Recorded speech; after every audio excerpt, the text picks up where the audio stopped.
O céu estrela o azul e tem grandeza. Este, que teve a fama e a glória tem, imperador da língua portuguesa, foi-nos um céu também. No imenso espaço seu de meditar, constelado de forma e de visão, surge, prenúncio claro de luar, El Rei Dom Sebastião. Mas não é luar, é luz do etéreo, é um dia e, no céu amplo do desejo, a madrugada irreal do Quinto Império, doira às margens do Tejo. E aí, pessoal, tudo bem com vocês? Voltamos então para mais uma aula. Bom, a gente vai hoje terminar o período do Barroco. A gente está entrando na última semana de aula, né? Nós tivemos a primeira semana na qual a gente tratou sobre a literatura descritiva, literatura de informação, né, no Brasil.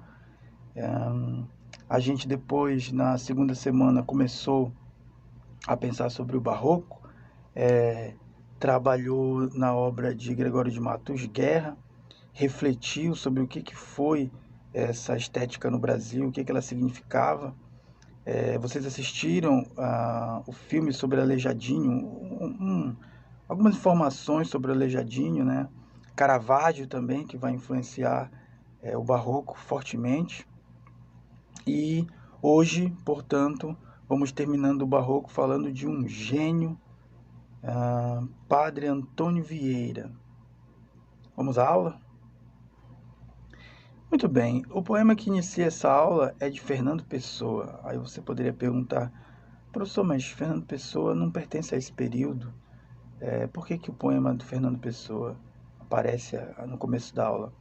É porque esse poema de Pessoa é uma homenagem ao Padre Antônio Vieira, a grandiosidade, a grandiloquência de Vieira.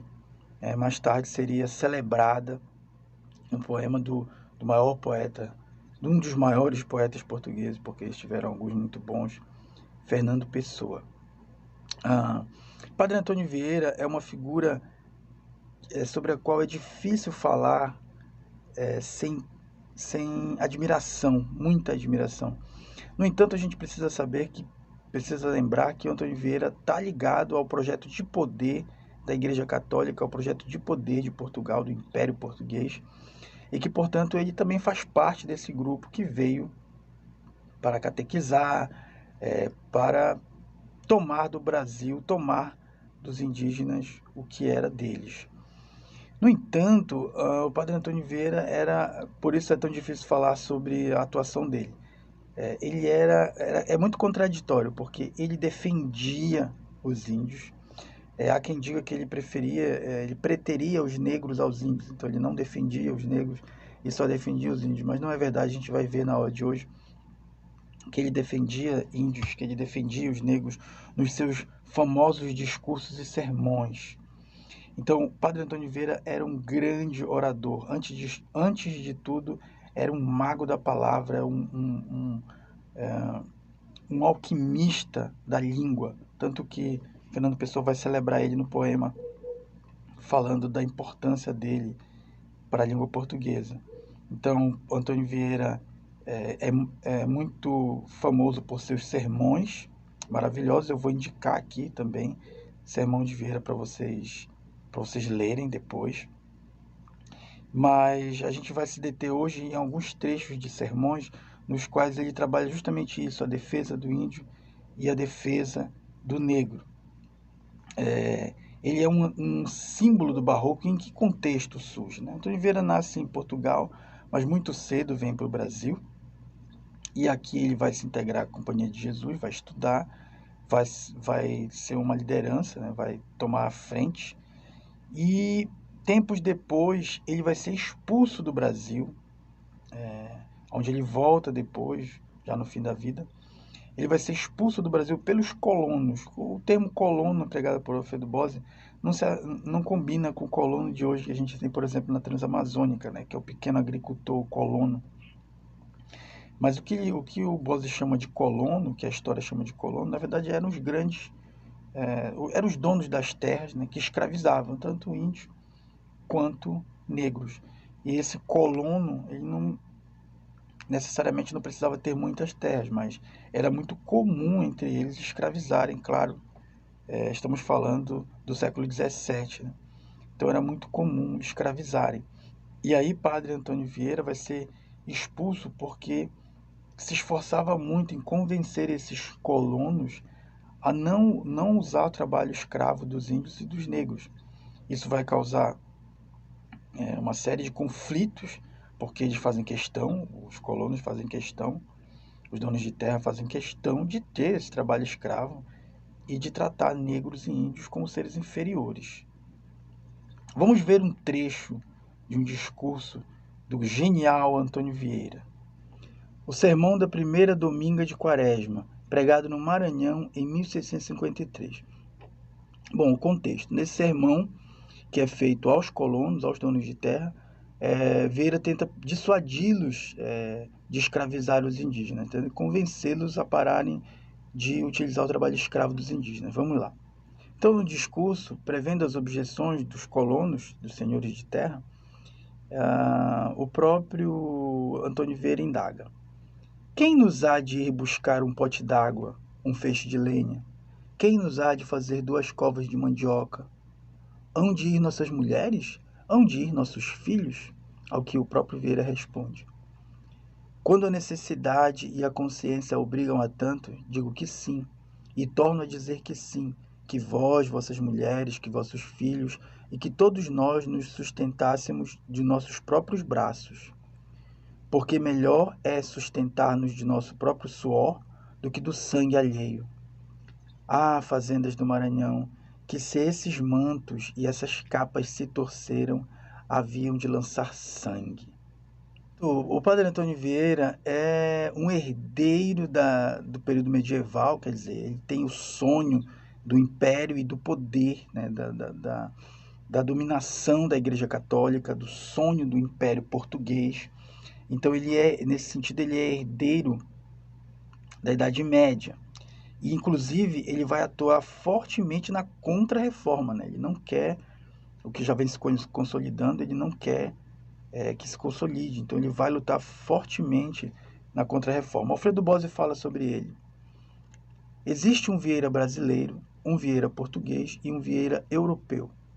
E essa riqueza de dimensões deve-se não apenas ao caráter supranacional da Companhia de Jesus que ele tão bem encarnou, como a sua estatura humana, em que não me parece exagero reconhecer traços de gênio. Na realidade, o Alfredo Bozzi vai ter mais em conta o padre Antônio Vieira do que o próprio Gregório de Matos, por conta do empenho do Vieira pelo seu projeto, diferente de Gregório, que vai ser considerado o poeta da desventura, que já não acredita, desde sempre não acredita. Triste Bahia, o conde é semelhante. O poeta já está, enfim, sem forças, e aí exprime em versos brilhantes algo que não é considerado, nesse sentido, uma luta pelos direitos, pelas questões que interessam no projeto pessoal. Bom, aqui então, antes de entrar no último trecho que eu vou ler de um sermão do Antônio Vieira, eu quero recomendar para vocês a leitura. Eu vou enviar esse texto para vocês, do Sermão da Sexagésima. Esse é considerado uma das obras-primas de Antônio Vieira. Esse sermão foi proferido na Capela Real de Lisboa em 1655. Nele, o orador expõe a sua arte de pregar. É muito, muito bonito. Não é sobre as questões brasileiras e indígenas diretamente, mas é um texto maravilhosamente bonito, bem escrito, bem urdido e que merece ser lido. Né? É a leitura da qual não se pode escapar. Então vocês vão ler. Bem, passando a mais um trecho para finalizar o barroco em Antônio Vieira. O trecho do sermão que eu vou ler é do sermão 14 do Rosário, pregado em 1633, a Irmandade dos Pretos, em um engenho baiano. Nessa oportunidade, Antônio Vieira vai comparar a escravidão vai comparar o sofrimento dos negros ao sofrimento de Cristo, e com adendo de que ele fazia essa pregação para os próprios negros no Engenho. Vamos ao trecho. E Antônio Vieira dizia que eles padeciam num doce inferno, fazendo uma referência ao açúcar, né, no engenho, mas ao sofrimento também desses negros. Em um engenho sois imitadores de Cristo crucificado, porque padeceis em um modo muito semelhante o que o mesmo Senhor padeceu na sua cruz, e em toda a sua paixão. A sua cruz foi composta de 2 madeiros, e a vossa, em um engenho, é de 3. Cristo despido e vós despidos. Cristo sem comer e vós famintos. Cristo em tudo maltratado e vós maltratados em tudo. Mas ele não para por aí. Nesse discurso ele também vai atacar a fonte do problema, que é os patrões, né? Os donos do engenho. Vejam esse outro trecho. Eles mandam e vós servis. Eles dormem e vós velais. Eles descansam e vós trabalhais. Eles gozam o fruto de vossos trabalhos. E o que vós colheis deles é um trabalho sobre outro. Não há trabalhos mais doces que os da vossa oficina. Mas toda essa doçura, para quem é? Sois como as abelhas, de quem disse o poeta: sic vos non vobis mellificatis apis. A tradução do latim.